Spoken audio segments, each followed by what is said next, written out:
My name is Alejandro F. Mapal III and UMS C. My name is James Patrick F. from UMC. My name is Joshua Durano. I'm grade 12 student. UMC. Video about swimming Sa piling larangan.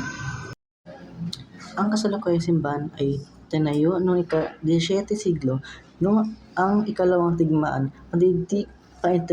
Ang Nike Church ay tinayo kasama ng semi-Gothic na arkitektura. Isa ito ang pinakamataas, mga 5 palapag na taas at pinakamahaba, halos 10 bloke ang haba. Sa lalawigan ng Cavite, ito ay Sa isang simbahan ng Naik Cavite, ang Dasher Shrine ng Immaculate Conception Naik Cavite, kilala rin bilang Naik Church, ay isang simbahang Romano-Katoliko. Ang matatagpuan sa munisipalidad ng Naik Cavite, Pilipinas. Ito ay itinayo noong 80s.